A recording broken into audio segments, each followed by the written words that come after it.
Jim trudged through a mirror that clung to his boots like the desperate grasp of the forgotten. Above him, a storm-torn sky muttered with the low, bruising thrum of distant thunder, while curtains of fog drifted between monolithic bone totems. These bleached towers rose from the mudflats, carved with looping sigils that seemed to breathe whenever lightning stitched the clouds. He was a man who had mapped dead moons and scorching asteroids, yet nothing in 5 years of frontier surveying had prepared him for the hollow silence pooling here. It was the kind of heavy, expectant quiet that usually precedes a catastrophe or a revelation. His wrist beacon stuttered, swallowed by magnetic interference. Jim kept moving, telling himself the prickling between his shoulders was static charge, not the gaze of unseen predators. But out here, intuition is often just data your conscious mind hasn't processed yet. When a shadow detached itself from a pillar, he raised his rifle, but the sludge slowed him a crucial heartbeat. A blur of cobalt and braids crashed into him, spinning the world sideways. He found himself pinned beneath a living wall of cobalt flesh. The owner, crouched with sinuous poise, elongated limbs caging him, twin braids of midnight blue brushing his cheeks like cold silk. Her eyes, golden with slit pupils, studied him with predatory detachment. Yet the talons resting against his clavicle held just shy of piercing. "You move like prey," she murmured, her voice a rumble felt in the chest. "Yet your eyes hold the sky. Will you nest with me, little wanderer?" Jim's suit translator bulked, spitting uncertain glyphs, but the intent, curiosity, not murder, was unmistakable. He analyzed the situation with the disciplined calm of a corporate survivor. She was a guardian of a code older than his species. First jump drive. To nest meant a binding right of partnership, a survival pact where two souls faced trials together. Weighing the probabilities, rescue distant, interference heavy, he chose the unknown. "I accept the nest, Azarine of Skyfang," he managed through cracked lips. "If you will accept me as more than quarry." Surprise softened her fierce lines. She hauled him upright, brushing mud from his shoulders.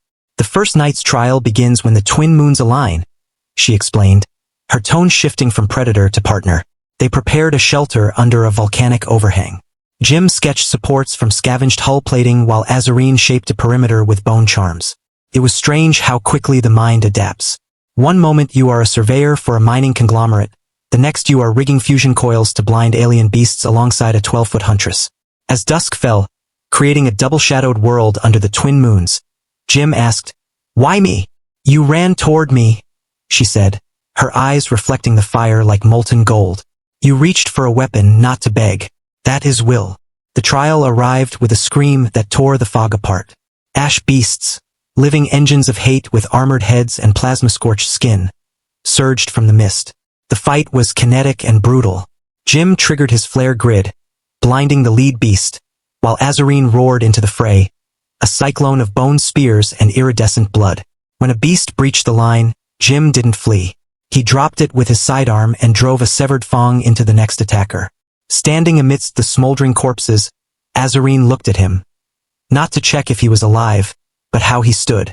"You do not flee," she acknowledged. The bond between them shifted, calcifying into something primal and real. But peace is rarely a long-term tenant in frontier stories. As they moved toward new hunting grounds, they were intercepted by Nazara, a rival huntress who viewed Azarine's choice of a prey mate as an insult to the bloodline.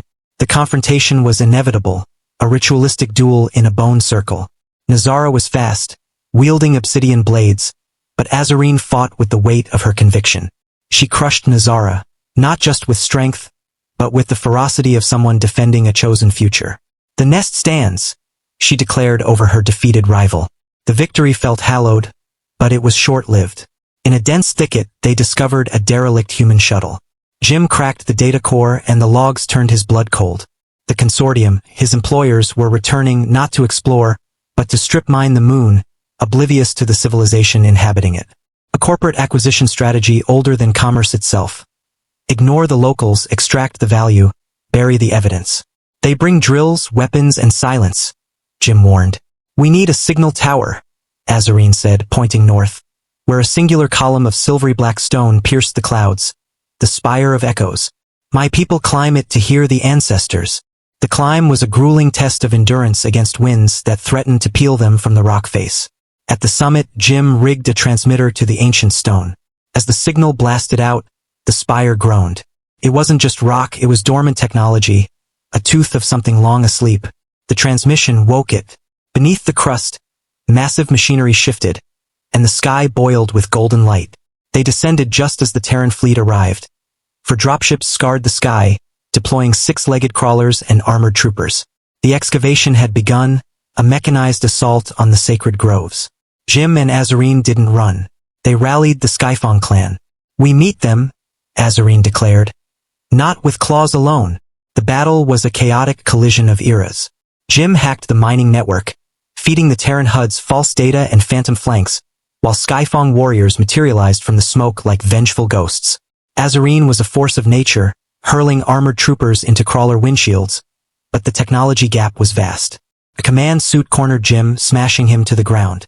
Just as the energy pike descended, Azarine slammed into the soldier, breaking the weapon and the man wielding it. "You bleed," she said, hauling him up. "Signals up," Jim gritted out. He had connected a shard, a piece of the Spire's core found in a relic chamber, to the uplink. The Spire amplified the broadcast, but it did more than that. Called out. High above, a ship of unknown design, sleek and silent, entered orbit. It wasn't Terran. It hovered over the Spire, firing a beam of pure light that merged with the stone. The shard in Jim's pack screamed with data, flooding his mind with visions of an ancient interstellar civilization that had chosen to sleep. The Guardianship was watching, judging. The Terran miners, facing chaotic sensor failures and the looming threat of a superior alien vessel, broke formation. They fled, leaving wreckage and silence in their wake. The invasion had failed. In the aftermath, the moon was forever changed. The Spire hummed with a warm ambient glow, a constant reminder that the ancestors were not dead, merely waiting. The Skyfang rebuilt, integrating scavenged tech with their organic designs. Jim taught them to wire solar relays. They taught him the language of the forest. One evening, sitting in a shelter that was no longer a temporary refuge but a home, Jim looked at a map of the region. "Always planning," Azarine noted, her claw tracing the pulse in his wrist. "Peace needs upkeep," Jim replied. "Then we nest for real," she said. The concept evolved from a survival pact to a promise of a future, for growth, for choosing to stay. Under the watchful gaze of the Guardianship, the 12-foot Huntress and the human surveyor sat side by side. He had come looking for minerals and found a world that demanded he be more than a cog in a machine. "You were prey when we met," she whispered. "And you could have killed me." Jim smiled, pressing his forehead to hers. "It was never a question," she chuckled, deep and resonant.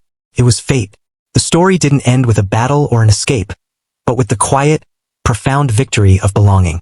Together, beneath the unblinking stars, they began again.